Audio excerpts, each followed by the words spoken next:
கிறிஸ்துவுக்குள் மிகவும் பிரியமான சோகார் திருச்சபையின் விசுவாசிகளை உங்களை அன்புடன் நான் வாழ்த்தி வரவேற்கின்றேன்.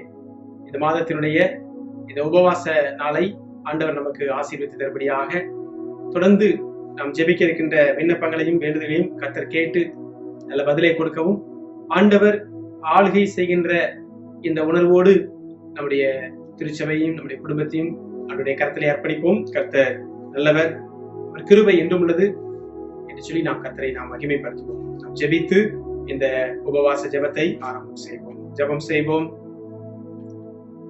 நேற்றும் இன்றும் என்றும் மாறாதிருக்கிற எங்கள் அன்பின் பரிசுத்தமுள்ள நல்ல தகப்பனே, இந்த ஆசீர்வதிக்கப்பட்ட இந்த நல்ல நாளுக்காக நன்றி செலுத்திட்டோம். கர்த்தாவே, இந்த மாதத்தினுடைய முதலாவது வெள்ளிக்கிழமை பரிசுத்த உபவாச நாளாக நாங்கள் ஆசரிப்பதற்கு ஆண்டவர் நீர் பாராட்டின கிருபைகளுக்காக நன்றி செலுத்துகின்றோம். எங்களுக்கு தந்த ஒவ்வொரு விசுவாச குடும்பங்களையும் ஆண்டவர் ஆசீர்வதிப்பீராக. நாங்கள் பக்தியோடு இருந்து பரிசுத்தத்தோடு நாங்கள் செபிக்க எங்களுக்கு நீர் உதவி செய்வீராக. இந்த உபவாச தினத்தை எங்களுக்கு நீர் ஆசீர்வாதமாக்கி தாரும். நாங்கள் பாடுகின்ற பாடல்கள், சிந்திக்க இருக்கின்ற வேத வசனங்கள், ஏறெடுக்கின்ற ஜெபங்கள் எங்களுக்கு பிரயோஜனமாய் காணப்பட ஆண்டவர் நீர் உதவியாக. இந்த உபவாச தினத்திலேயே எங்கள் திருச்சபையின் ஒவ்வொரு பிள்ளைகளையும் நாங்கள் நினைக்கின்றோம். ஆண்டவர் தாமை ஆசீர்வதிப்பீராக. தொடர்ந்து உடைய பாதுகாப்பின் கரம், உம்முடைய கிருபையின் கரம் எங்கள் பிள்ளைகளை தாங்கி வழிநடத்த நாங்கள் ஜெபிக்கின்றோம். ஆசீர்வதியும் பலப்படுத்தும். மீட்பர் இயேசு கிறிஸ்து மூலம் வேண்டிக் கொள்கிறோம் எங்கள் நல்ல பிதாவே, ஆமென். தொடர்ந்து நாம் 2 பாடல்களை பாடி கர்த்தருடைய நாமத்தை நாம் மகிமைப்படுத்துவோம். முதலாவது பாடலாக துதித்து பாடிட பாத்திரமே துங்கவன் இயேசுவின் நாமமதே என்ற பாடலை நாம் பாடி கர்த்தரை மகிமைப்படுத்துவோம்.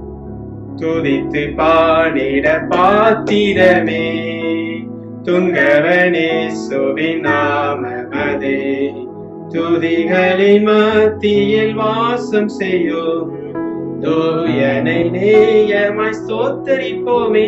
அற்புதமே அவர் நடத்துதலே, ஆனந்தமே பரமானந்தமே, நன்றியால் உள்ளமே மிக பொங்கிடுதே. நாம் அல்லேலூயா துதி சாற்றிடுவோம், நன்றியால் உள்ளமே மிக பொங்கிடுதே. நாம் அல்லேலூயா துதி சாற்றிடுவோம். கடந்த நாட்களில் கண்மணி போல் கருத்துடன் நம்மை காத்தாரே, கர்த்தரையே நம்பி ஜீவித்திட கிருபையும் மீந்ததால் ஸ்தோத்தரிப்போமே. அற்புதமே அவர் நடத்துதலே, ஆனந்தமே பரமானந்தமே, நன்றியால் உள்ளமே மிக பொங்கிடுதே. நாம் அல்லேலூயா துதி சாற்றிடுவோம், நன்றியால் உள்ளமே மிக பொங்கிடுதே. நாம் அல்லேலூயா துதி சாற்றிடுவோம். அக்கினி ஊடாய் நடந்தாலும், ஆழியில் தண்ணீரை கடந்தாலும், சோதனையோ மிக பெருகினாலும், ஜெயம் நமக்கீந்ததால் ஸ்தோத்தரிப்போமே. அற்புதமே அவர் நடத்துதலே, ஆனந்தமே பரமானந்தமே, நன்றியால் உள்ளமே மிக பொங்கிடுதே. நாம் அல்லேலூயா துதி சாற்றிடுவோம், நன்றியால் உள்ளமே மிக பொங்கிடுதே. நாம் அல்லேலூயா துதி சாற்றிடுவோம். இந்த வனாந்திர யாத்திரையில் இன்பரமேசு நம்மோடிருப்பார். போகையிலும் நம் வருகையிலும் புகலிடமானதால் ஸ்தோத்தரிப்போமே. அற்புதமே அவர் நடத்துதலே, ஆனந்தமே பரமானந்தமே, நன்றியால் உள்ளமே மிக பொங்கிடுதே. நாம் அல்லேலூயா துதி சாற்றிடுவோம், நன்றியால் உள்ளமே மிக பொங்கிடுதே. நாம் அல்லேலூயா துதி சாற்றிடுவோம். வாஞ்சைகள் தீர்த்திட வந்திடுவார், வாரும் என்றே நாம் அழைத்திடுவோம். வானத்திலே ஒன்று சேர்ந்திடும் நாள் விரைந்து நெருங்கிட ஸ்தோத்தரிப்போமே.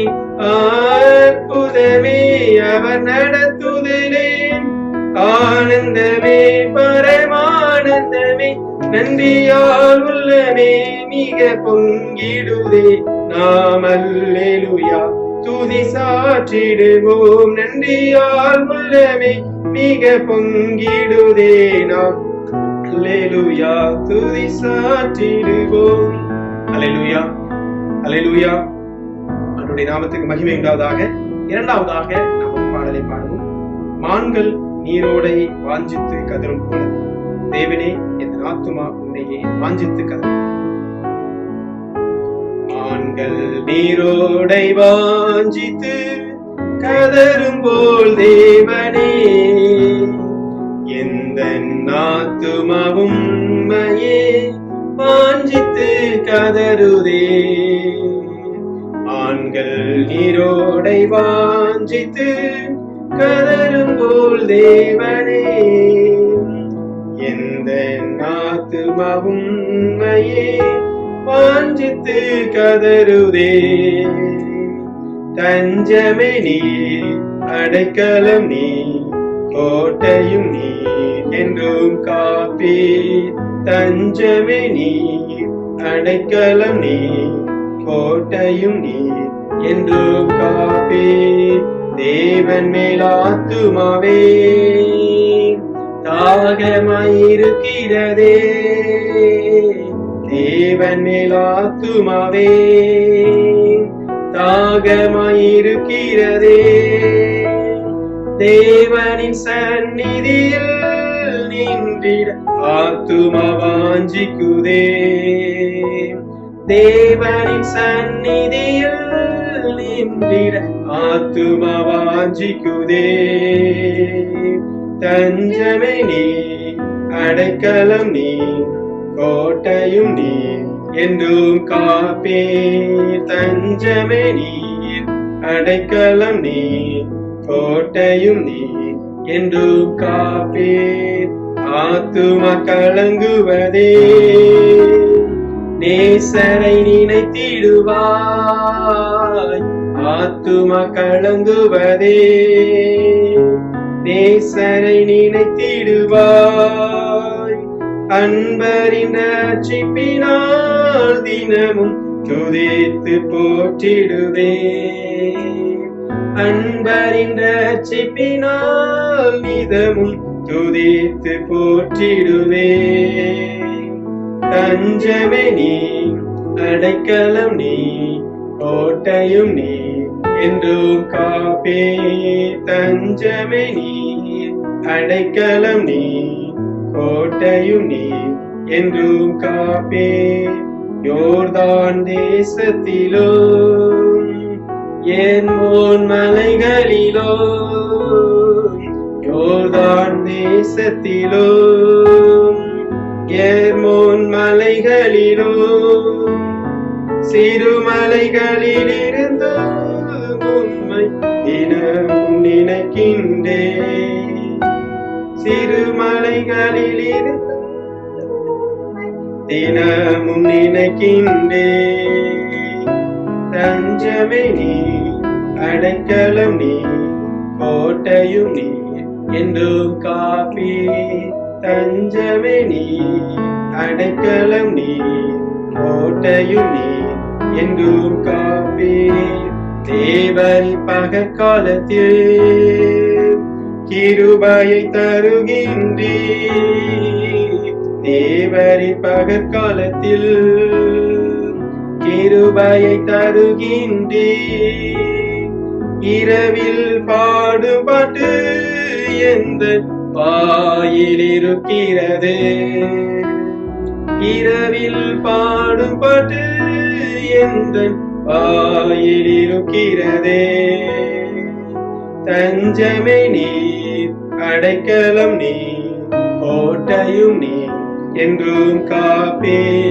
தஞ்சமே நீ, அடைக்கலம் நீ, கோட்டையும் நீ என்றும் காப்பே. மான்கள் நீரோடை வாஞ்சித்து கதரும் போல் தேவனே எந்த ஆத்துமா உம்மையே வாஞ்சித்து கதறுதே. இப்பொழுது நாம் திருமறை பாடம் வாசிக்க கேட்போம்.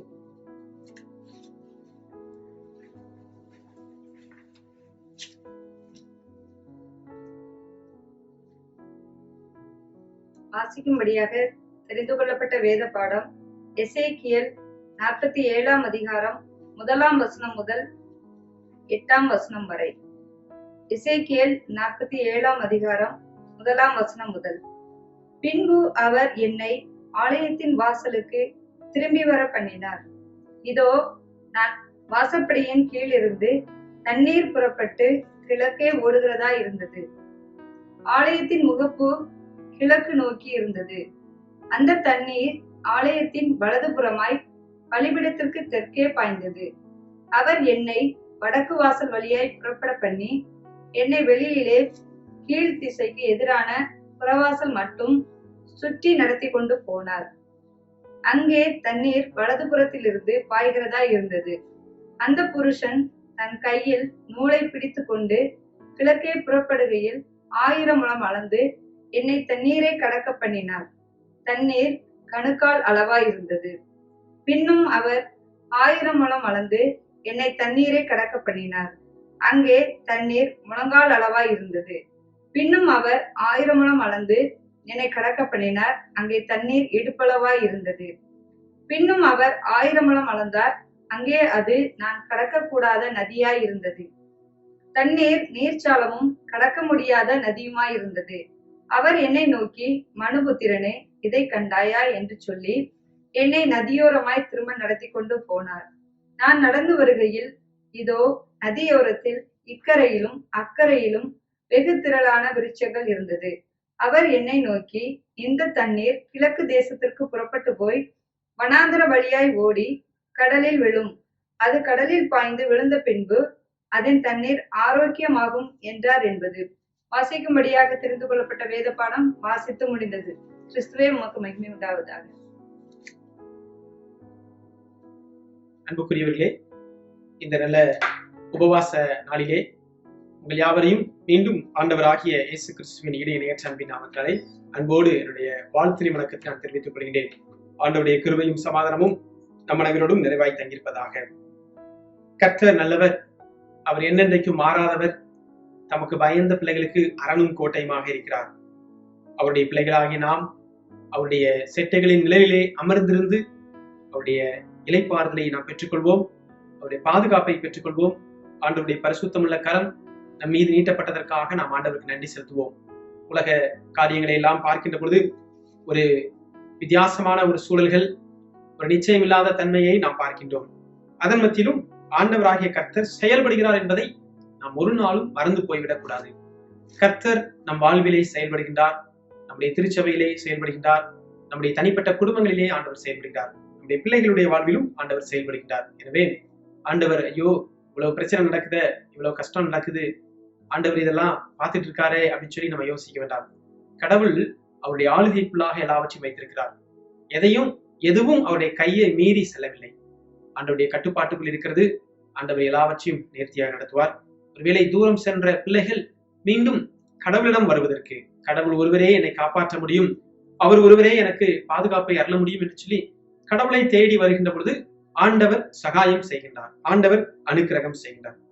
இந்த உபவாச நாளிலும் சிந்தனைக்காக தெரிந்து கொண்ட வேத பகுதி நாம் வாசிக்க கேட்ட எசேக்கியேல் தீர்க்கதரிசியின் புஸ்தகம் 47ஆம் அதிகாரம் முதல் 8 வசனங்களை நாம் பார்க்கின்ற பொழுது ஆண்டவராகிய கர்த்தர் தம்முடைய தாசனாகிய எசேக்கியேல் தீர்க்கன் மூலமாக ஒரு ஆசாரியனாகவும் ஒரு தீர்க்கனாகவும் இருந்து இஸ்ரவேலின் ஜனங்களுக்காக தேவனுடைய ஆசீர்வாதங்களை வழங்குகின்றதை நாம் பார்க்கின்றோம்.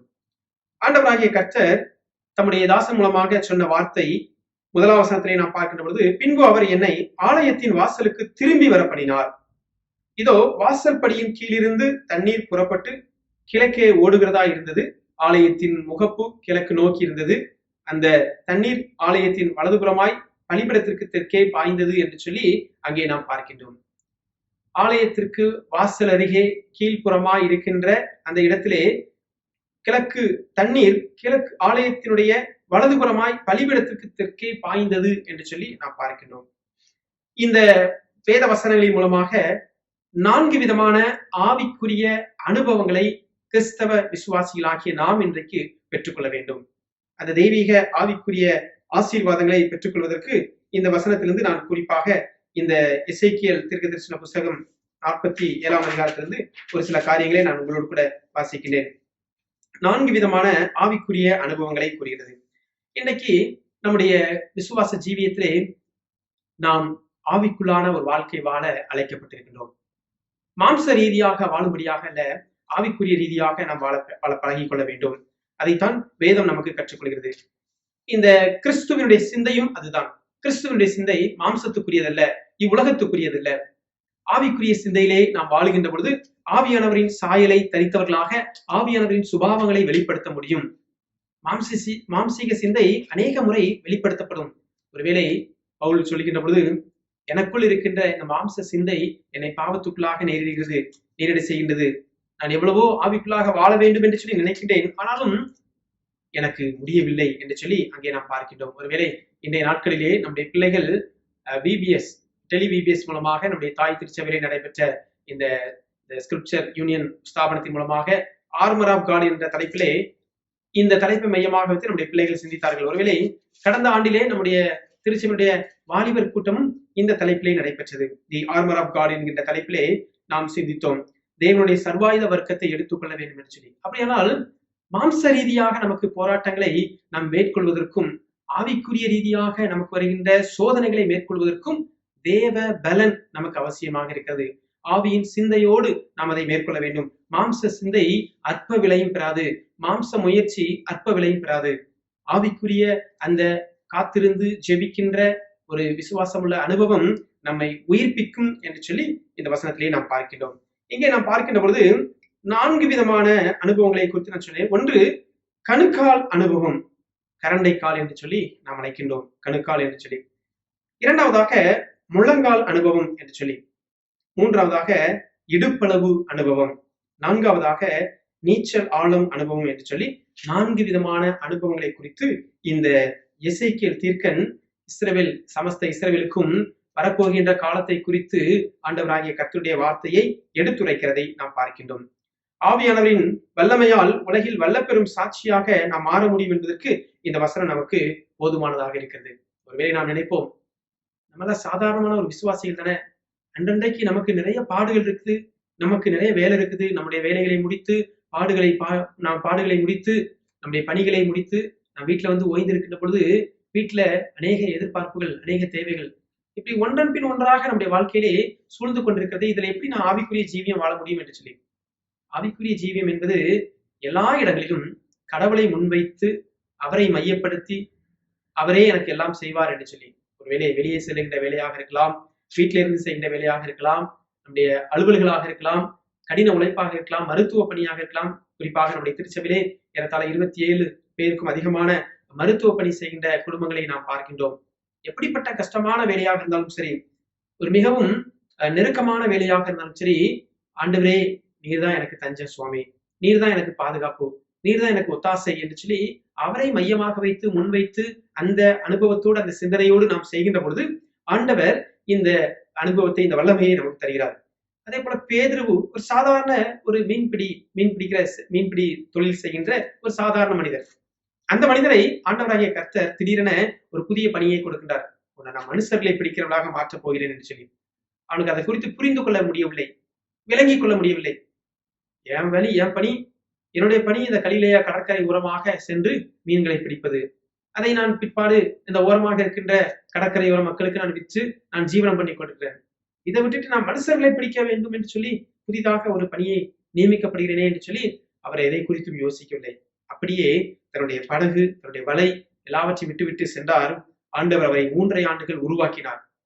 அதன் பிற்பாடு விண்ணுக்கு எடுத்துக்கொள்ளப்பட்ட பிற்பாடு இப்பொழுது சீசருடைய காலம் வந்து விட்டது. இந்த பரிசுத்த பேதுரு ஒரே பிரசங்கத்துல 3000 பேரை ரட்சிப்புக்குள்ளாக வழி நடத்தினார். எங்கிருந்து இந்த வல்லமை வந்தது? மாம்ச ரீதியாகவே சிந்தித்து செயல்பட்ட இந்த பேதுருவுக்கு எங்கிருந்து இந்த வல்லமை கிடைத்தது? தேவனுடைய ஆவியானவரின் அபிஷேகத்தினாலே இந்த அனுபவத்தை பெற்றுக்கொண்டார் என்று சொல்லி பார்க்கிறோம். அப்படிப்பட்ட ஒரு மனிதன், சாதாரண மனிதன், இன்றைக்கு அவருடைய நிழல் பட்டாலே சுகம் கிடைக்கும் என்று சொல்லி அவர் நடந்து செல்கின்ற பொழுது அவருடைய நிழல் பட்டு விடாதா என்று சொல்லி அந்த அளவுக்கு அவருடைய வல்லமை, கடவுளுடைய வல்லமை, இந்த அபிஷேகம் இந்த அருமையான பேதுரு மீது இறங்கியது. தாவீதை பார்க்கின்ற பொழுது 23ஆம் சங்கீதம் 5ஆம் வசனத்திலே, என் ஆத்துமா, என் பாத்திரம் நிரம்பி வழிகிறது. பாத்திரம் என்றால் ஆத்துமா.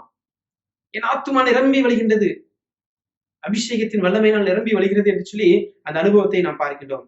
இந்த அனுபவம் எனக்காக, என் குடும்பத்திற்காக மாத்திரமல்ல, என் ஆத்துமா நிரம்பி வருகிறது என்றால் எனக்காக மாத்திரமல்ல, சமஸ்த இஸ்ரவேலுக்கும் பிரயோஜனப்பட வேண்டும் என்று சொல்லி ஆண்டவர் ஒரு ஞானமுள்ள ராஜாவாக தாவீதை பயன்படுத்துகிறதை பார்க்கிறோம். அது மற்றவர்களுக்கும் பிரயோஜனப்பட வேண்டும் என்று சொல்லி அங்கே நாம் பார்க்கின்றோம். பரிசுத்த பவுலடிகளாரை பார்க்கின்ற பொழுது ஒரு யூத மார்க்கத்தில் அமைந்த வைராக்கியம் உள்ள ஒரு மனிதனாக கிறிஸ்தவர்களை துன்பப்படுத்தி கொண்டிருந்தான். அப்படிப்பட்ட அந்த பவுலை ஆண்டவர் சந்தித்து அவனை மாற்றுகின்றார், உருமாற்றம் அடைகின்றான். மாற்றிய பிற்பாடு அவனுக்குள்ளாக இருக்கின்ற வல்லமை எப்படிப்பட்டது என்று சொல்லி நாம் பார்க்கிறோம். அவனுடைய கச்சைகள், அவனுடைய உருமால்களை எல்லாம் அபிஷேகம் இருந்தது என்று சொல்லி பார்க்கிறோம். வல்லமை இருந்தது. அந்த உருமால்களை தூக்கி எறிந்த உடனே சுகம் கிடைத்தது. அவருடைய கச்சைகளை தூக்கி வைத்த உடனே சுகவீனமானவர்கள் சுகம் பெற்றார்கள். அந்த அளவுக்கு அபிஷேகத்தின் வல்லமை அங்கே ஆட்கொண்டது என்று சொல்லி பார்க்கிறோம். அப்படியானால் அப்படிப்பட்ட ஒரு சாதாரண மனிதர்களையும் பயன்படுத்த முடியுமே, ஆனால் விசுவாசிகளாகிய நம்மையும் இந்த நாட்களிலே கடவுள் பயன்படுத்த முடியும் என்பதற்கு எந்த விதமான சந்தேகமும் இல்லை. அதைத்தான் நாம் இங்கே பார்க்கின்றோம். முதலாவதாக கணுக்கால் அனுபவம் வாசிப்போம். எசேக்கியேல் 47ஆம் அதிகாரம் 3ஆம் வசனத்திலே நாம் பார்க்கின்ற பொழுது, அந்த புருஷன் தன் கையிலே நூலை பிடித்துக் கொண்டு கிழக்கே புறப்படுகையில் 1000 முழம் அளந்து என்னை தண்ணீரை கடக்க பண்ணினார். தண்ணீர் கணுக்கால் அளவாய் இருந்தது என்று சொல்லி நாம் பார்க்கின்றோம். கரண்டைக்கால் என்று சொல்வார்கள். கரண்டைக்கால் என்று சொல்லி பார்க்கின்ற போது ஏறத்தாழ ஒரு 3-4 அங்குலம் தண்ணீராக இருக்கலாம். ஒரு இந்த அளவுக்கு ஒரு அரை அடி அளவுக்கு குறைவாக, சற்று குறைவாக இருக்கும் நம்முடைய கணுக்கால், கரண்டைக்கால் அளவு. கணுக்கால் அளவு என்று சொல்லி அனுபவத்தை நாம் பார்க்கின்றோம். ஆடி பாடி துதிக்கின்ற அனுபவம். நம்முடைய அழகிய பாதங்களை கொண்டு சுவிசேஷம் அறிவிப்பதற்கும், நம்முடைய அழகிய கால்களை கொண்டு, பாதங்களை கொண்டு ஆடி பாடி கர்த்தரை மகிமைப்படுத்துவதற்கும் இந்த அபிஷேகம் நம்மை வழிநடத்துகிறது என்று சொல்லி நாம் பார்க்கின்றோம். அங்குமிங்குமாக அலைந்து திரிந்து ஆண்டவரை துதிக்கவும், ஸ்தோத்தரிக்கவும், கடவுளுடைய வசனத்தை வாசிக்கவும் இந்த கணுக்கால் நம்முடைய வாழ்க்கையை உதவுகின்றது. இந்த கணுக்காலின் அனுபவத்தை அபிஷேகமாக நாம் பெற்றுக்கொள்ள வேண்டும் என்று சொல்லி, நதியில் கால் வைத்த உடனே அந்த கணுக்கால் அளவு வரவில்லை. ஏறத்தாழ 1000 முழம் நடந்து சென்றார் என்று சொல்லி பார்க்கின்றோம். 1000 முழம் நடந்து சென்றார். அநேக முயற்சிகளுக்கு பிற்பாடு இந்த அனுபவம் கிடைக்கின்றது. அப்படியானால் எவ்வளவு அகலமான ஒரு நதியாக அங்கே சொல்லப்பட்டிருக்கிறது. மிக மிக மிக அகலமான ஒரு நதி. இன்றைக்கு நீளமான நதி என்று சொல்லி நாம் நைல் நதியை குறித்தும் அமேசான் நதியை குறித்தும் நாம் பார்க்கின்றோம். அகலமான நதி என்று சொன்னால் வர்ணிக்கப்பட முடியாத அளவுக்கு 1000 முழம் என்று சொல்லி, இங்கே மாத்திரம் 4000 முழம் என்று சொல்லி நாம் சொல்லப்படுகிறது. 4000 முழம் வந்த பிற்பாடுதான் நீச்சல் ஆழம். அதே போல இன்னும் 4000 முழம் செல்ல வேண்டும் அடுத்த கரைக்கு செல்வதற்கு. அப்படியானால் எவ்வளவு அகலமான ஒரு ஜீவ நதியாக, பற்றாத ஜீவ நதியாக ஆண்டவர் இருக்கின்றார். அவருக்குள் நாம் கணுக்கால் அளவு நாம் பிரயாசப்படுகின்ற பொழுது ஆண்டவர் நம்முடைய வாழ்க்கையை ஆசீர்வதிக்கின்றார் என்று சொல்லி பார்க்கின்றோம். இந்த கணுக்கால் அளவு வந்தது நம் வாழ்விலும் வரும்படியாக ஆவிக்குரிய ஜீவியம் உடனே வராது. இந்த வேத புஸ்தகத்தை நன்றாக வாசிக்க வேண்டும். அந்த வாசித்த வார்த்தைகளை தியானிக்க வேண்டும். தியானித்த பிற்பாடு இதில் சொல்லப்பட்ட கருத்தை கொண்டு நாம் வாழ வேண்டும். அது ஊழியக்காரர்களாக இருக்கட்டும், விசுவாசிகளாக இருக்கட்டும். அப்படி நாம் வாழ்கின்ற பொழுது ஆண்டவர் நம்மை பலப்படுத்துகின்றார். எத்தனை சோர்வுகள் வந்தாலும் அதை மேற்கொள்வதற்கு தைரியம் தருகின்றார், பலனை தருகின்றார். அதன் மத்தியிலும் நமக்கு காவல் புரிகின்றார் என்று சொல்லி நாம் பார்க்கின்றோம். எனவே இந்த அனுபவத்தை, கணுக்கால் அனுபவத்தை பெற்றுக்கொள்வதற்கு, இந்த கணுக்கால் அனுபவம் என்பது கடவுளை பாடி மகிமைப்படுத்துவதும், கர்த்தருடைய அந்த வசனங்களை நாம் பகிர்ந்து கொடுப்பதுமே என்று சொல்லி நாம் பார்க்கின்றோம். இந்த கணுக்கால் அளவு சேர்வதற்கு 1000 முழம் நடக்க வேண்டும் என்று சொல்லி, 1000 முழம் என்று சொல்லி பார்க்கின்ற பொழுது தேவனுடைய சமூகத்திலே நாம் ஆலயம் செல்வது, ஐக்கியம் கொள்வது, விசுவாசிகளோடு ஐக்கியம் கொள்வது, ஜெபம் செய்வதும், வேதத்தை வாசிப்பதுமாக இந்த அனுபவங்களினூடாக இந்த கணுக்கால் அனுபவத்தை நாம் பெற்றுக்கொள்கின்றோம். அதன் நிமித்தமாக இந்த நம் உடல் முழுவதையும் தாங்கக்கூடிய இந்த பாதமானது, கணுக்காலானது எப்படி முழுவதுமாக தாங்கி செல்கின்றது, அதே போல ஆண்டவர் நம்மை கண்மலைகளிலே வைத்து நம்மை தூக்கி சுமக்கின்றார். இந்த கிறிஸ்துவின் அனுபவத்துக்குள்ளாக நாம் மாறுகின்ற பொழுது மிகப்பெரிய ஆழம் கொண்ட அந்த நதியானது 1000 முழம் அடியெடுத்து வைக்கின்றோம். கடவுளுக்குள் நாம் ஒரு படி எடுத்து வைக்கின்ற பொழுது ஆண்டவர் நம்மை தூக்கி சுமக்கின்ற தகப்பனாக இருக்கிறார். அதுதான் சங்கீதம் 40 சங்கீதம் 2 வசனத்திலே நாம் பார்க்கின்ற பொழுது சேற்றிலிருந்து தூக்கி கண்மலையின் மேல் உறுதிப்படுத்துவார் என்று சொல்லி நாம் பார்க்கின்றோம். யாத்திராகமத்தின் புஸ்தகம் 29 அதிகாரம் 20 வசனத்திலே நாம் பார்க்கின்ற பொழுது பாவ நிவாரண பலியாக அந்த பாவ நிவாரண பலியாக அடிக்கப்பட்ட ஆட்டுக்குட்டியினுடைய ரத்தம் வலது காலின் பெருவிரலில் பூசப்பட வேண்டும். ரத்தம் பெருவிரலில் பூசப்பட வேண்டும். 3 இடங்களில் பூசப்பட வேண்டும். அதில் ஒரு இடம் இந்த வலது காலின் பெருவிரலில் பூசப்பட வேண்டும். ஏனென்றால் நம்முடைய அஸ்திபாரமாக்கிய இந்த கால்கள், இந்த பாதம் கிறிஸ்துவுக்குள் ஊன்ற கட்டப்பட வேண்டும் என்பதற்காக, கிறிஸ்துவுக்குள் சரியாய் உறுதியாய் நிற்பதற்கு எந்த கோடை வெயில் அடித்தாலும், எந்த பனி பெய்தாலும், எந்த கரடுமுரடான சாலையிலே நடந்தாலும் கிறிஸ்துவுக்காக சாட்சி பகர்வேன் என்கின்ற அந்த அனுபவம், இந்த ஆவிக்குரிய அனுபவத்தை குறித்து நாம் பார்க்கின்றோம். கணுக்கால் அனுபவம் பெற்றிருக்கின்றோமா என்று சொல்லி நாம் சற்று யோசித்து பார்ப்போம். ஒரு சிறிய தண்ணீர் தான் 1000 முழம் கடந்த பிற்பாடு இவ்வளவு தூரம் தான் வந்திருக்கிறது என்று சொல்லி நாம் யோசிக்க முடியாது. அந்த அளவுக்கு ஆண்டவர் நம்மை மெதுவாக நடத்தி செல்கின்றார், லகுவாக நடத்தி செல்கின்றார். அதன் நிமித்தமாக நிறைய அனுபவங்களை நமக்கு கற்றுக் கொடுக்கின்றார். வேத அனுபவங்களை கற்றுக் கொடுக்கின்றார். ஆவிக்குரிய ஜீவியத்திலே வளர்ச்சி படிநிலைக்கு ஆண்டவர் நம்மை நடத்தி செல்கின்றார். இரண்டாவதாக நாம் பார்க்கின்ற பொழுது முழங்கால் அனுபவம் என்று சொல்லி நாம் பார்க்கின்றோம். எசேக்கியேல் 47 அதிகாரம் 4 வசனத்திலே நாம் பார்க்கின்ற பொழுது, பின்னும் அவர் 1000 முழம் அளந்து என்னை தண்ணீரை கடக்க பண்ணினால் அங்கே தண்ணீர் முழங்கால் அளவாய் இருந்தது என்று சொல்லி நாம் பார்க்கின்றோம்.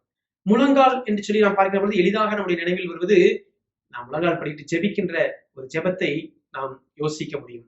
முழங்கால் என்றாலே ஒருவேளை சிறு வயதிலே பள்ளிக்கூடத்திலே பாடசாலையிலே தவறு செய்தால் ஆசிரியர்கள் தண்டனை கொடுக்கும்படியாக முழங்காலில் நிற்க வைப்பார்கள். இந்த முழங்காலில் நிற்க வைக்கக்கூடிய ஒரு அனுபவம் தன்னிலை உணர்த்தக்கூடிய ஒரு அனுபவமாக இருக்கும்.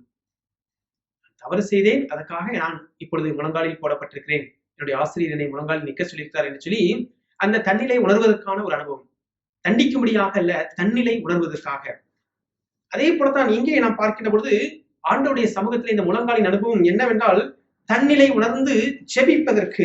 ஆண்டவரே, நான் வெறுமையான பாத்திரம், ஒன்றுமில்லை ஐயா, உடைந்த பாத்திரம் சுவாமி, என்னை உருவாக்கும் ஐயா என்று சொல்லி தன்னிலை உணர்கின்ற ஒரு நிலையை இந்த கணுக்கால் அனுபவம் நமக்கு கற்றுக் கொடுக்கின்றது.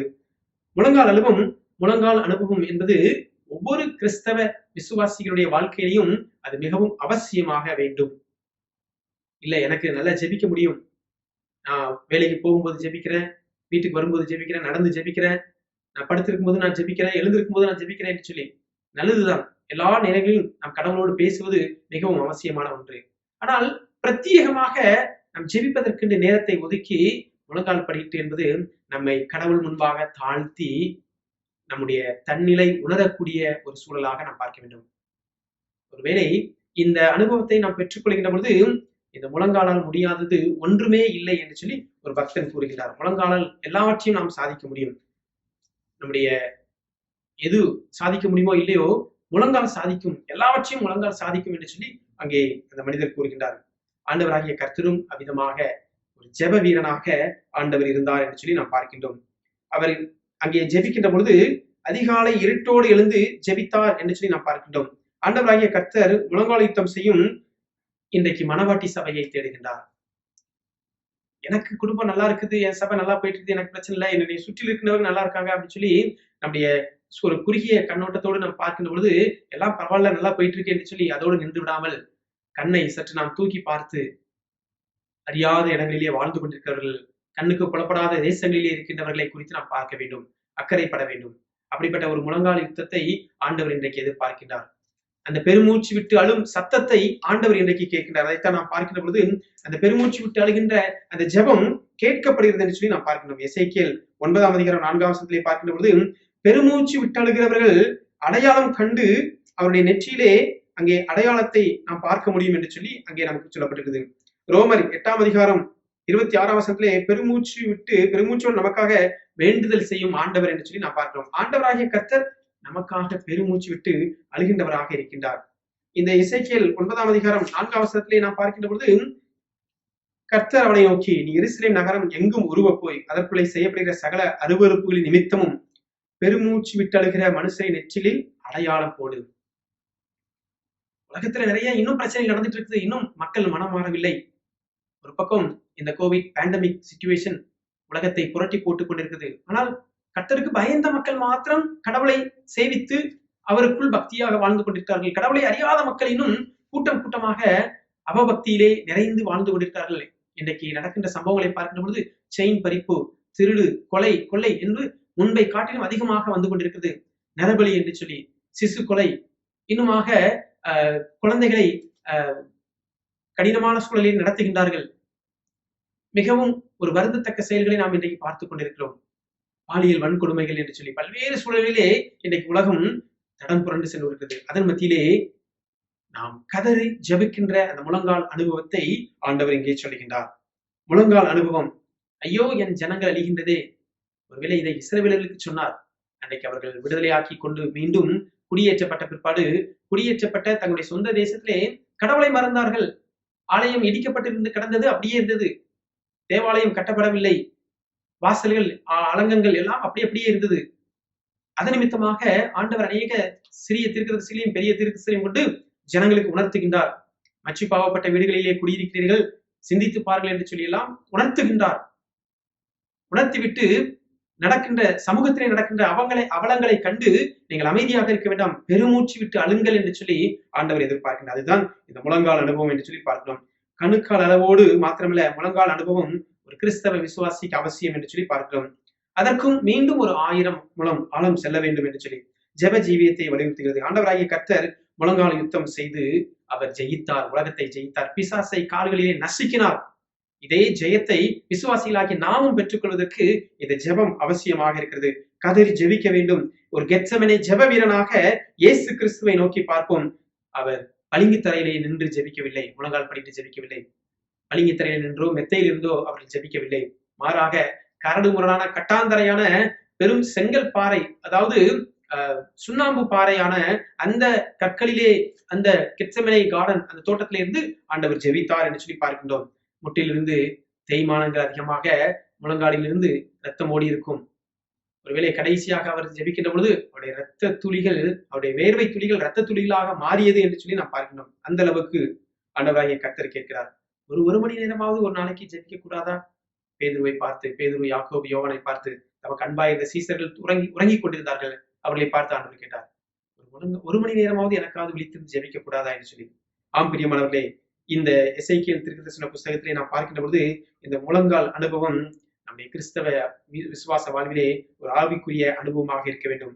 தானியேலின் அனுபவத்தை பார்க்கின்ற பொழுது தானியேல் 6ஆம் அதிகாரம் 10ஆம் வசனத்திலே அவன் ஜெபித்தான். தான் முன்பு ஜெபித்து வந்தபடியே அந்நிய நாட்டுக்கு சென்றாலும் அங்கேயும் நான் ஜெபிப்பேன் என்று சொல்லி எருசலேமுக்கு நேராக தன்னுடைய ஜன்னலை திறந்து ஆண்டவரை நோக்கி பார்த்தான் என்று சொல்லி பார்க்கின்றோம்.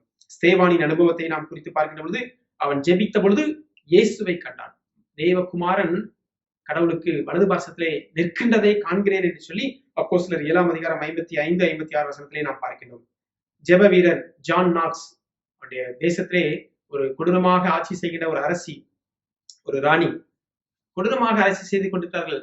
அதன் மத்தியிலும் கிறிஸ்துவுக்காக சாட்சி பகர்ந்தார். முழங்கால் ஊன்றி ஜெபித்தது நிமித்தமாக வெற்றி கண்டார் என்று சொல்லி பார்க்கணும். ஆம் பிரியமானவர்களே, இந்த முழங்கால் அனுபவம் நம்முடைய வாழ்க்கையிலே கிறிஸ்தவ ஜீவியத்திலே மிக மிக அவசியமாகப்படுகிறது. மூன்றாவதாக இடுப்பளவு அனுபவம். 47ஆம் அதிகாரம் 4ஆம் வசனத்துடைய பின்பகுதியிலே பார்க்கின்ற பொழுது, பின்னும் அவர் 1000 முழம் அளந்து, அவர் 1000 முழம் அளந்து என்னை கடக்க பண்ணினார், அங்கே தண்ணீர் இடுப்பளவாய் இருந்தது என்று சொல்லி பார்க்கிறோம். இடுப்பு, இந்த இடுப்பிலே அரைக்கச்சையை நாம் பார்க்கின்றோம். இடுப்பளவு என்பது ஒருவேளை ஆண்கள் வேஷ்டியை இடுப்பிலே இறுக்கமாக கட்டுவதும், அரைக்கச்சையிலே இறுக்கமாக கட்டுவதும், சேலை அணிவதும், இறுக்கமாக கட்டி சேலை அணிவதும் என்று சொல்லி நாம் பார்க்கின்றோம்.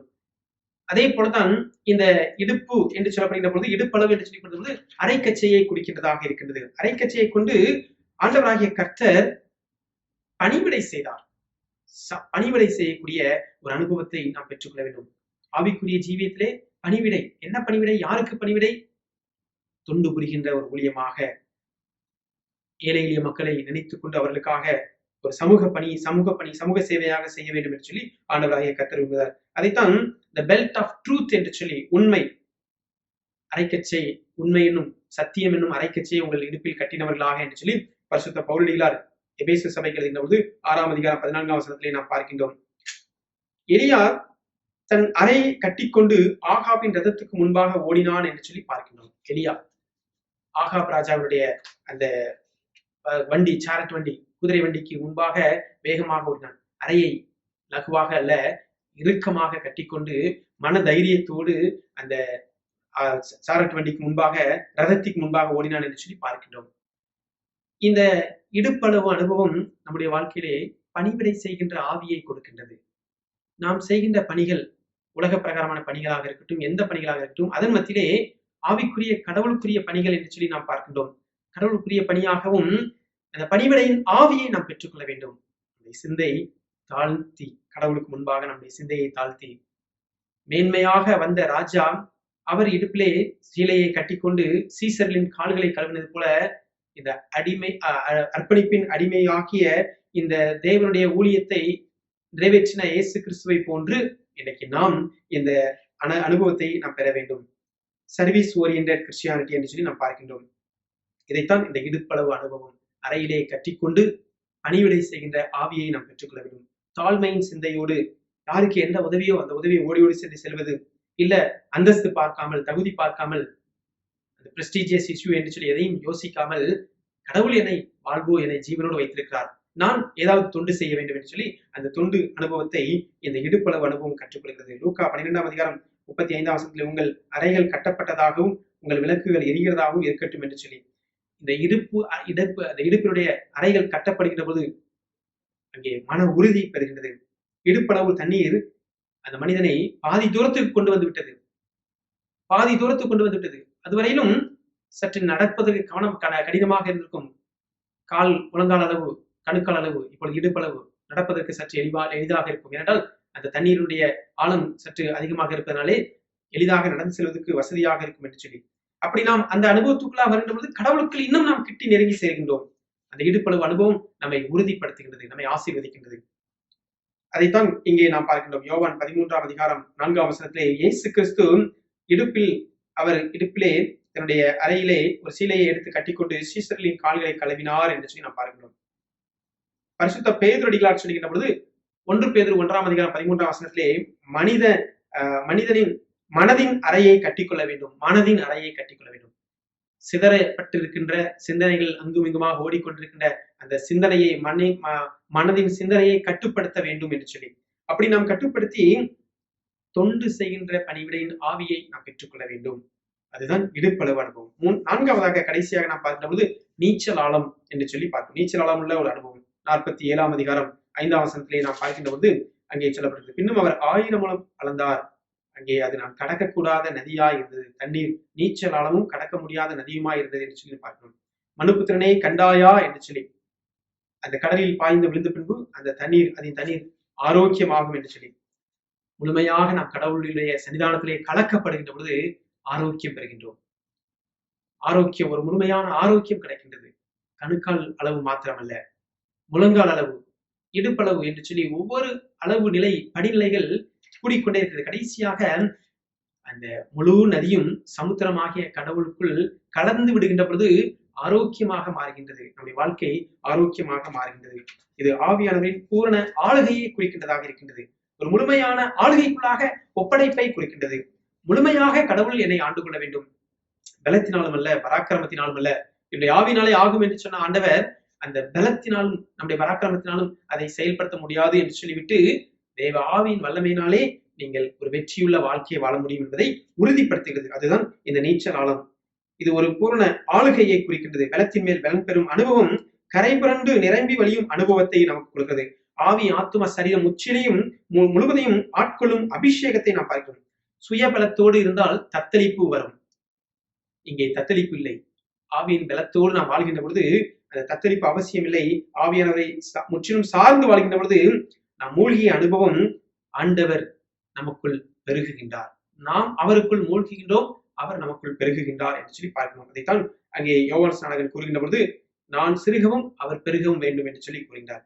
1971 விண்வெளி வீரர் அங்கே அப்பல்லோ 15 என்கின்ற ஒரு விண்வெளியிலிருந்து சந்திரனுக்குள்ளாக அவர் சந்திரனுக்கு செல்ல வேண்டும் என்று சொல்லி அங்கே போனார்கள். இர்வின் என்று சொல்லப்படுகின்ற விண்வெளி வீரர் சென்று 1971 அவர் அங்கு அந்த விண்வெளியிலே, குறிப்பாக சந்திரனிலே சென்று அப்பல்லோ 15 விண்கலத்தின் மூலமாக சென்று அவர் அங்கே நடந்தார். விண்வெளியிலே நடந்த முதல் வீரர் நடந்துவிட்டு அவர் திரும்பவும் பூமிக்கு வந்தார். பூமிக்கு வந்த பொழுது அந்த பத்திரிகையாளர்கள் எல்லோரும் அவரை பேட்டி கண்டார்கள்.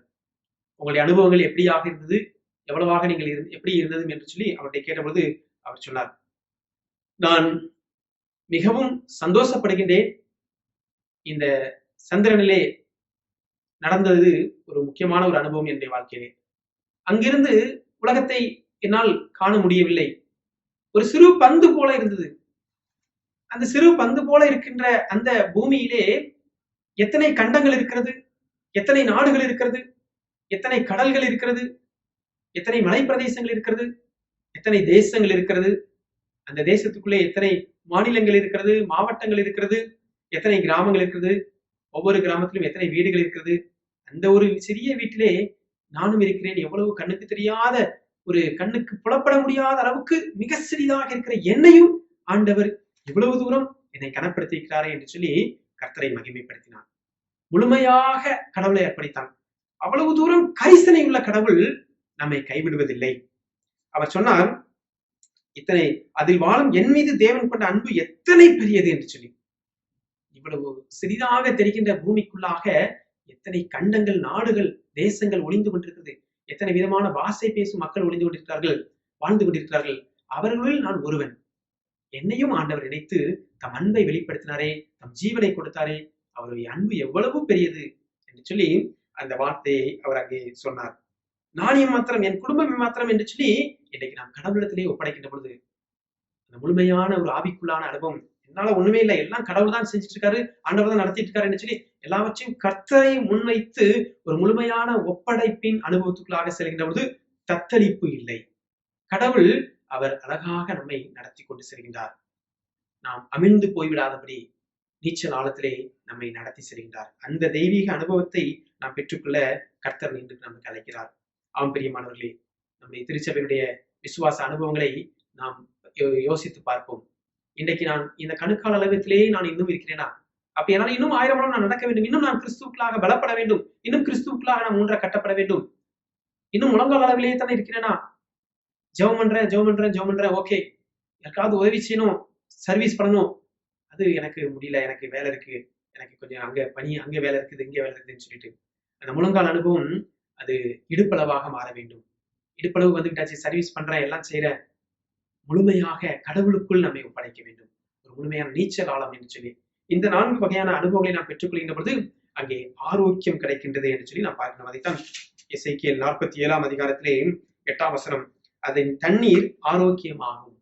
முழுமையாக கடவுளுக்குள் நாம் இணைந்து சங்கமமாகின்ற பொழுது ஆரோக்கியத்தை பெறுகின்றோம். ஆவிக்குரிய ஜீவியத்திலே ஆரோக்கியம், சரீரத்திலே ஆரோக்கியத்தை பெறுகின்றோம். பிரியமானவர்களே, இந்த அனுபவத்தை நாம் பெற்றுக்கொண்டு தொடர்ந்து கர்த்தாவே, என்னை கணுக்கால் அல்லப்பா, என்னை இடுப்பளவு அல்ல சுவாமி, என்னை முழுவதுமாக மூழ்கி என்னை அபிஷேகம் சுவாமி என்று சொல்லி ஆண்டவருடைய கர்த்தரை நம்மை ஒப்படைப்போம். கர்த்தர் நம்மை ஆசீர்வதிப்பாராக. ஆமென். ஒரு பாடலின் கவியை நாம் பாடி நம் ஜெபத்துக்குள்ளாக நாம் கடந்து செல்வோம். கர்த்தர் நமக்கு பாராட்டின எல்லா கிருபைகளுக்காக நன்றி செலுத்தி, நன்றியால் துதிப்பாடு இயேசுவை உள்ளத்தால் என்று பாடு என்ற பாடலில் ஒரு கவியை நாம் பாடி நாம் தொடர்ந்து ஜெபத்துக்குள்ளாக நாம் கடந்து செல்வோம். நன்றியால் துதிப்பாடு உன் இயேசுவை உள்ளத்தால் என்றும் பாடு, நன்றியால் துதிப்பாடு உன் இயேசுவை உள்ளத்தால் என்றும் பாடு.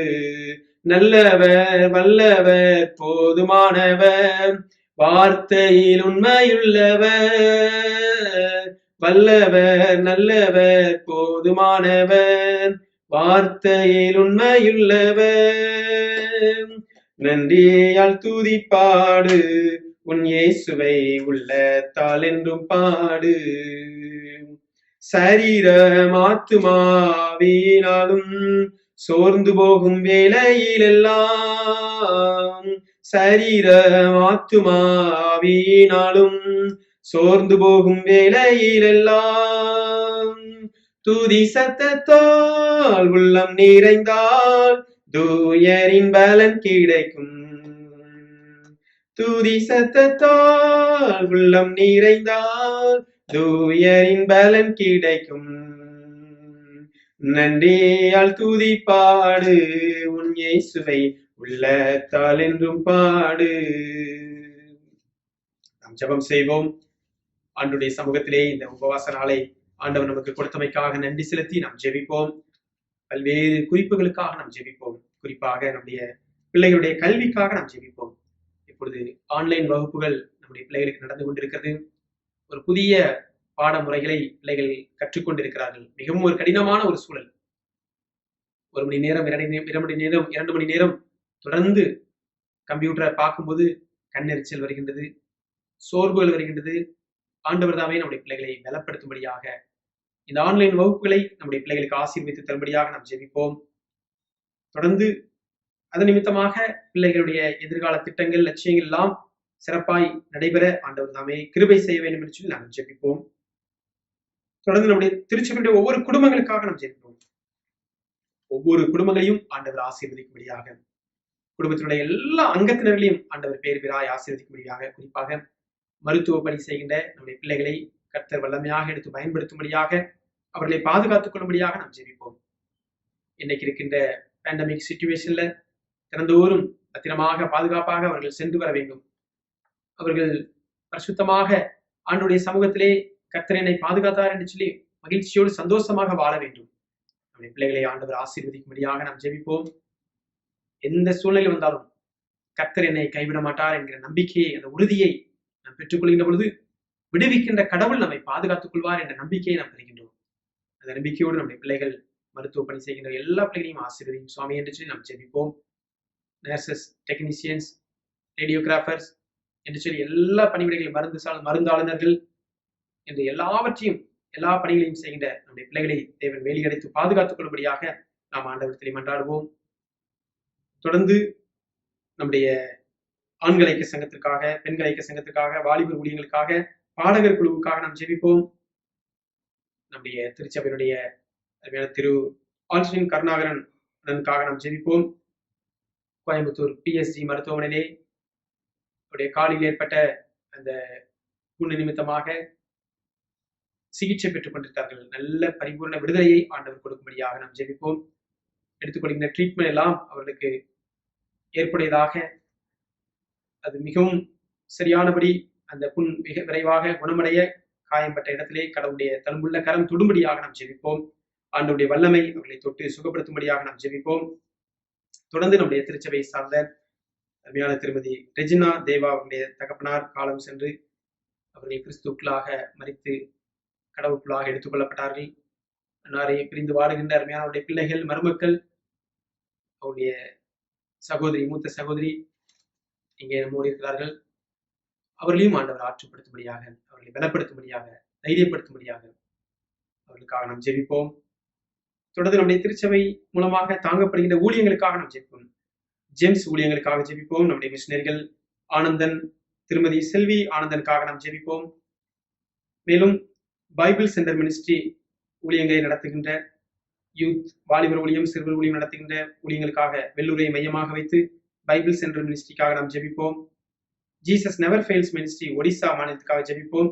அந்த ஒடிசா மாநிலத்திலே நடைபெறுகின்ற ஜீசஸ் நெவர் ஃபெயில்ஸ் ஊழியங்களை ஆண்டவர் ஆசீர்வதிக்கவும், சகோதரர் ஜவஹர் அருள் அவர்கள் மூலமாக நடைபெறுகின்ற ஊழியங்களை கர்த்தர் ஆசீர்வதிக்கவும், தேவைகள் சந்திக்கப்படவும் நாம் ஜெபிப்போம். அதே போல நம்முடைய RGPM Rajasthan glorious prayer mission என்று சொல்லி நடைபெறுகின்ற இந்த ஊழியங்களை ஆண்டவர் ஆசீர்வதிக்கும்படியாக, அவர்களுக்கு கிடைக்க வேண்டிய சப்போர்ட் சரியான நேரத்தில் கிடைக்கப்பட நாம் ஜெபிப்போம். நம்முடைய children child sponsor VRV Vidyaratna villa Vellore ராணிப்பேட்டையில் இருக்கின்ற இந்த பாடசாலையினுடைய ஸ்பான்சர்ஸ், நம்முடைய பிள்ளைகளுடைய கல்வியை ஆண்டவர் ஆசீர்வதிக்கும்படியாக நாம் ஜெபிப்போம். கேரட் சைல்டு ஸ்பான்சரிங் எல்லாவற்றையும் ஆண்டவர் ஆசீர்வதிக்கும்படியாக நாம் ஜெபிப்போம். தொடர்ந்து தேவ கிருபை நம்முடைய பிள்ளைகளோடும் குடும்ப வாழ்வோடும் இருக்கும்படியாக நாம் வேண்டிக் கொள்வோம். கர்த்தாவே, எங்கள் ஜெபத்தை கேளும், எங்கள் விண்ணப்பங்கள் இடத்தில் பிரதியாயிருப்பதாக. மனதுருகும் அன்பும் மாசற்ற கிருபையும் நிறைந்த எங்கள் பரலோக தகப்பனே, இந்த ஆசீர்வாதமான பரிசுத்த உபவாச நாளுக்காக நன்றி செலுத்துவோம். உபவாச நாளை ஏற்படுத்தி கர்த்தருக்கு மகிமை சேர்த்துக் கொள்ளுங்கள் என்று சொன்ன வார்த்தையின்படி கர்த்தாவே, நாங்கள் இந்த உபவாச நாளிலே கூடி வந்து ஜெபிக்க என் தேவன் தந்த கிருபைகளுக்காக நன்றியப்பா. நாங்கள் சிந்தித்த வண்ணமாக எங்களுடைய ஆவிக்குரிய அனுபவத்தை நாங்கள் அலசி பார்க்கின்றோம். நாங்கள் எந்த அனுபவத்தில் நாங்கள் இருக்கின்றோம்? முழங்கால அனுபவத்தில் இருந்தோம், ஆனால் இன்னும் நாங்கள் 1000 முழம் நடந்து வந்து கர்த்தாவே இடுப்பளவாக மாற்றும் சுவாமி. மற்றவர்களுக்கு பணி செய்யக்கூடிய அளவுக்கு எங்களுடைய மனநிலையை தொண்டு புரிவதற்கு எங்களுக்கு உதவி செய்யுங்கப்பா. முழுமையாக எங்களை ஒப்படைக்கிறோம். ஆவி ஆத்தும சரீரம் முழுமையாக நாங்கள் ஒப்படைக்கின்ற ஒரு அனுபவம். நீச்சலாலம் எங்களுடைய சுய பலனாலே தத்தளிப்பு ஏற்படும். ஒரு முழுமையாக ஒப்படைப்பு இருக்கின்ற பொழுது லகுவாக எங்களை நடத்தி செல்கிறப்பா. முழுமையான ஆளுகைக்குள்ளாக எங்களை அர்ப்பணிக்கின்றோம். ஆண்டவர் ஆண்டு கொள்ளுங்கப்பா. அப்படி நாங்கள் முழுமையாக உங்களுடைய ஆளுகையிலே நாங்கள் வந்து சங்கமிக்கின்ற பொழுது எங்களுடைய ஆத்துமத்திற்கு ஆரோக்கியம் கிடைக்கின்றது. எங்களுடைய ஆத்தும ஜீவியம் ஆரோக்கியம் பெறுகின்றது. பரிபூர்ண ஆரோக்கியத்தை நாங்கள் பெறுகின்றோம். சரீரத்திலும் ஆரோக்கியம் பெறுகின்றோம். சோர்வுகள், அசதிகள், விலகினங்கள் எல்லாவற்றையும் கத்தரை களைந்து போட்டு தேவ பலத்தால் வல்லமையால் இடைகட்டி ஆசீர்வதிக்க நாங்கள் ஜெபிக்கின்றோம். கர்த்தாவே, எங்கள் திருச்சபையின் ஒவ்வொரு குடும்பங்களையும் ஆசீர்வதிங்கப்பா. சிறு பிள்ளைகளை ஆசீர்வதிங்க, பெயர் பெயராய் ஆசீர்வதிங்க, பாதுகாத்துக் கொள்ளுங்கப்பா. வாலிப பிள்ளைகளுக்காக ஜெபிக்கிறோம். வாலிப நாட்களிலே பிள்ளைகளை நீர் பத்திரமாய் பாதுகாத்துக் கொள்ளுங்கப்பா. எங்கள் பிள்ளைகள் எங்கு சென்றாலும் ஆசீர்வதிக்கப்பட்ட சந்ததியாராய் வாழ்ந்திருக்க நாங்கள் ஜெபிக்கின்றோம்.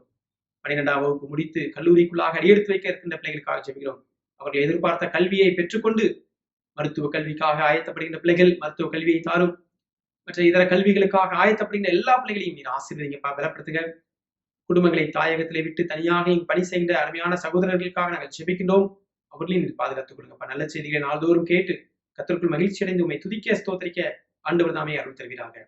உண்மை பரிசுத்தம் உள்ள கரம் பிள்ளைகளுடைய வாழ்விலே நிறைவாய் தங்கியிருக்க நாங்கள் ஜெபிக்கின்றோம். எங்களை முற்றுமுடிய தாழ்த்தி ஒப்படைக்கிறோம். எங்களுடைய திருச்சபையின் ஆராதனைகள் விரைவாக நாங்கள் ஆலயத்தில் வந்து ஆராதிக்க எங்களுக்கு உதவி செய்யுங்கப்பா. குற்றங்கள் குறைகளை எல்லாம் மன்னித்து தடைகளை நிவர்த்தியாக்கி ஆண்டவர் தாமே ஆளுகை செய்ய வேண்டும் என்று சொல்லி நாங்கள் ஜெபிக்கின்றோம். எங்களுடைய திருச்சபையிலுள்ள ஒவ்வொரு குடும்பங்களையும் பெயர் பெயராய் குடும்பமாய் ஆண்டவர் ஆசீர்வதியும். சிறியோர் முதல் பெரியோர் வரை கர்த்தர் நீர் ஆசீர்வதித்து பாதுகாத்துக்கிறோம். குறிப்பாக வயோதிப பெற்றோர்களுக்காக நாங்கள் ஜெபிக்கிறோம். நல்ல பாதுகாப்பை தாரும். பரம ஒத்தாசை உடைய பிள்ளைகளோடு நிறைவாய் தங்கியிருப்பதாக சுவாமி. தொடர்ந்து விரைவாக ஆலயங்கள் எல்லாம் திறக்கப்பட நாங்கள் ஜெபிக்கின்றோம். ஆண்டவருடைய அன்பின் கரம் ஆன்லைன்ல படிக்கின்ற பிள்ளைகளோடு இருப்பதாக சுவாமி. பாதுகாத்துக் கொள்ளுங்க. அவர்கள் ஆன்லைன்ல படிக்கின்ற பொழுது எந்த விதமான தங்கு தடையும் இன்றி அவர்கள் படிப்பதற்கு தேவன் தாமே நீர் பலப்படுத்துவீராக, உதவி செய்வீராக சுவாமி. ஒவ்வொரு கல்வியாண்டும் புதுமையை கற்றுக் கொடுக்கின்றது. இந்த 2020 பிள்ளைகளுக்கு ஒரு புதுமையான ஒரு ஆண்டாக நாங்கள் காண்கின்றோம். ஆனாலும் கடவுளுடைய கட்டுப்பாட்டுக்குள் எல்லாம் இருக்கிறது என்று சொல்லி உண்மை நாங்கள் நம்பி ஜீவிக்க எங்களுக்கு உதவி செய்யுங்கப்பா. இந்த பேண்டமிக் சிச்சுவேஷன் விரைவாக மாறி இயல்பு நிலை திரும்ப எல்லா மக்களும் சுபிச்சமாய் வாழ, மகிழ்ச்சியோடு வாழ உதவி செய்யுங்கப்பா. வேலை வாய்ப்பை இழந்த பிள்ளைகளுக்கு நல்ல வேலை வாய்ப்பை தாரும். சம்பளம் குறைவாக பெற்றுக்கொண்ட பிள்ளைகளுக்கு ஏற்ற வேலையிலே நல்ல சம்பளங்கள் மீண்டும் அவர்களுடைய ஊதியத்துக்கு ஏற்ற அவருடைய வேலைக்கேற்ற ஊதியம் கிடைக்கப்பெற நாங்கள் ஜெபிக்கின்றோம். பணி நிரந்தரமாகாத பிள்ளைகளுக்கு விரைவாக பணி நிரந்தரம் கிடைக்கப்பெற நாங்கள் ஜெபிக்கின்றோம். தாயகத்தில் இருக்கின்ற குடும்பத்தை ஆசீர்வதியும் பாதுகாத்துக் கொள்ளும். நன்மையின் கிருபை நாள்தோறும் தொடரட்டும். திருச்சபை உடைய கரத்திலே அர்ப்பணிக்கிறோம். ஆசீர்வதியும் பெறப்படும். இயேசு கிறிஸ்து மூலம் வேண்டிக் கொள்கிறோம் எங்கள் சொன்ன நல்ல பிதாவே. ஆமென். நம்முடைய கர்த்தராகிய இயேசு கிறிஸ்துவின் கிருபையும் பிதாவாகிய தேவனுடைய அன்பும் தூய ஆவியாருடைய ஐக்கியமும் குற்றமும் நம் அனைவரோடும் எப்பொழுதும் சதா காலங்களிலும் நீடித்து நிலைத்திருப்பதாக. ஆமென். என் ஆத்துமாவே கர்த்தரை ஸ்தோத்திரி, என் முழு உள்ளமே அவருடைய பரிசுத்த ஸ்தோத்திரி. என் ஆத்துமாவே கர்த்தரை ஸ்தோத்திரி, கர்த்தர் செய்த சகல உபகாரங்களையும் மறவாதே. ஆமென். God bless you all. God bless you.